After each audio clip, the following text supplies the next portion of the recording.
Praise the Lord. प्रभु के नाम की स्तुति हो। आज हम पढ़ेंगे यहेजकेल 48वां अध्याय।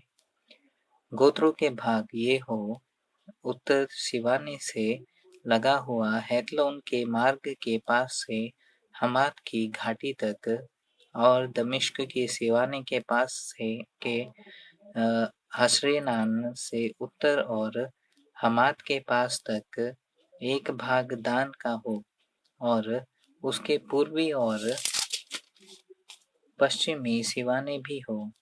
दान के सिवाने से लगा हुआ पूर्व से पश्चिम तक आशेर का एक भाग हो।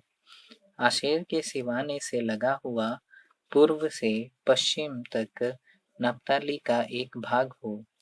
नप्ताली के सिवाने से लगा हुआ पूर्व से पश्चिम तक मनश्शे का एक भाग।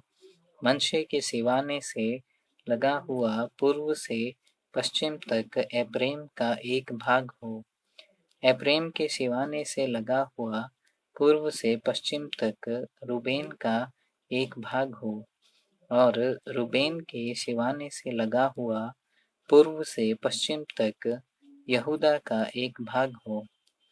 यहूदा के सिवाने से लगा हुआ पूर्व से पश्चिम तक वह अर्पण किया हुआ भाग हो, जिसे तुम्हें अर्पण करना होगा। वह 25,000 बाँस चौड़ा और पूर्व से पश्चिम तक किसी एक गोत्र के भाग के तुल्य लंबा हो, और उसके बीच में पवित्र स्थान हो। जो भाग तुम्हें यहोवा को अर्पण करना होगा, उसकी लंबाई 25,000 बाँस और चौड़ाई 10,000 बाँस की हो। यह अर्पण किया हुआ पवित्र भाग याजकों को मिले।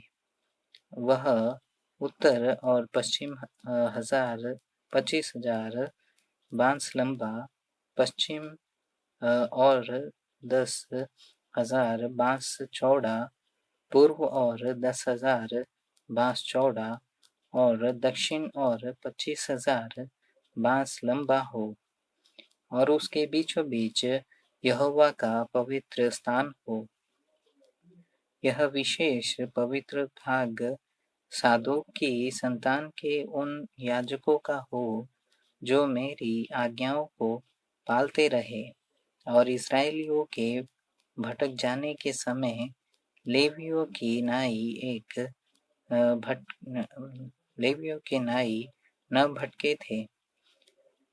स्वदेश के अर्पण किए हुए भाग में से यह उनके लिए अर्पण किया हुआ भाग अर्थात परम पवित्र देश ठहरे, और लेवियों के सिवाने से लगा रहे, और याजकों के सिवाने से लगा हुआ लेवियों का भाग हो। वह 25,000 बाँस लंबा और 10,000 बाँस चौड़ा हो। सारी लंबाई 25,000 बाँस की और चौड़ाई 10,000 बाँस की हो।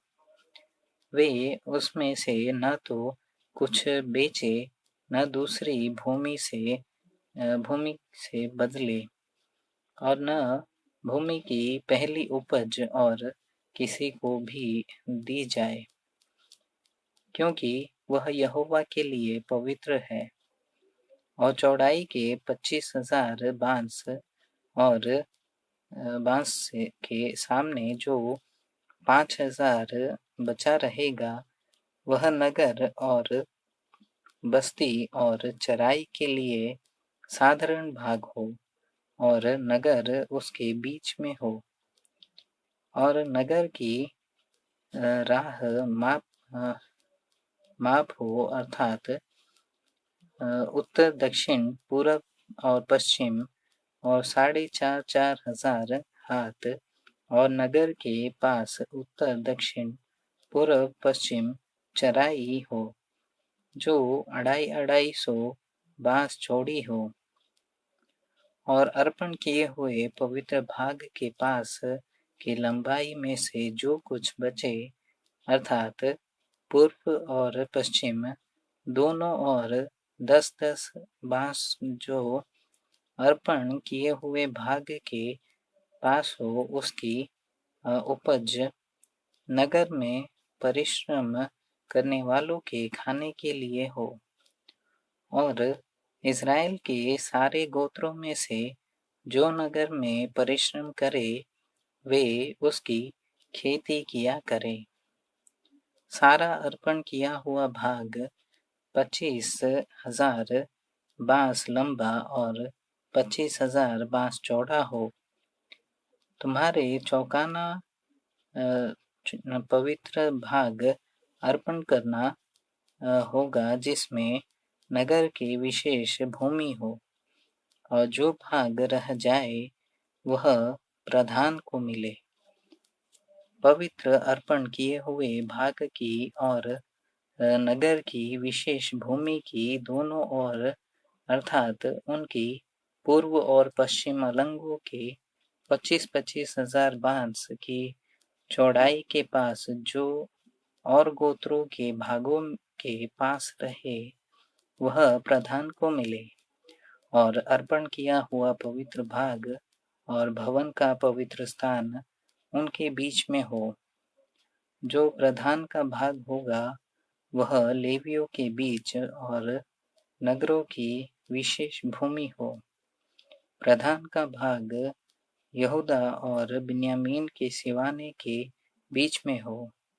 अन्य गोत्रों के भाग इस प्रकार हो, पूर्व से पश्चिम तक बिन्यामीन का एक भाग हो, और बिन्यामीन के सिवाने से लगा हुआ पूर्व से पश्चिम तक शिमोन का एक भाग, शिमोन के सिवाने से लगा हुआ पूर्व से पश्चिम तक इसाकार का एक भाग, इसाकार के सिवाने से लगा हुआ पूर्व से पश्चिम तक जबूलून का एक भाग, जबूलून के सिवाने से लगा हुआ पूर्व से पश्चिम तक गाद का एक भाग, और गाद के सिवाने के पास दक्षिण ओर का सिवाना तामार से लेकर कादेश के मरीबोत नाम सोते तक और मिस्र के नाले और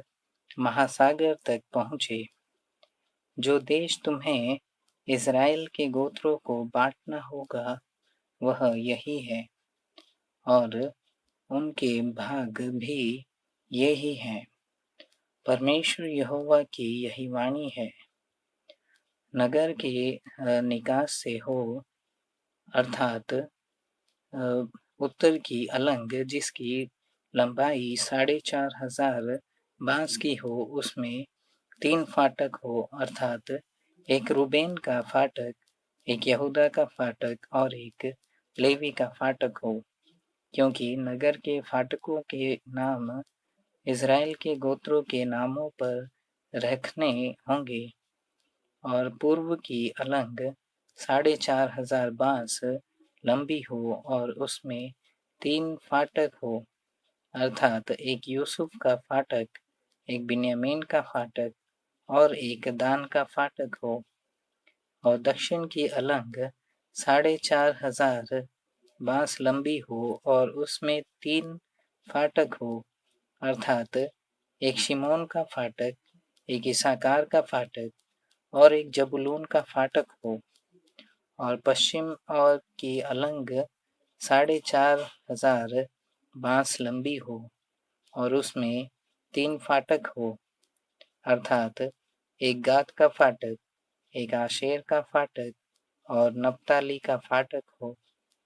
नगर के चारों अलंगों का घेरा 18,000 बाँस का हो, और उस दिन के से आगे को नगर का नाम यहोवा शम्मा रहेगा।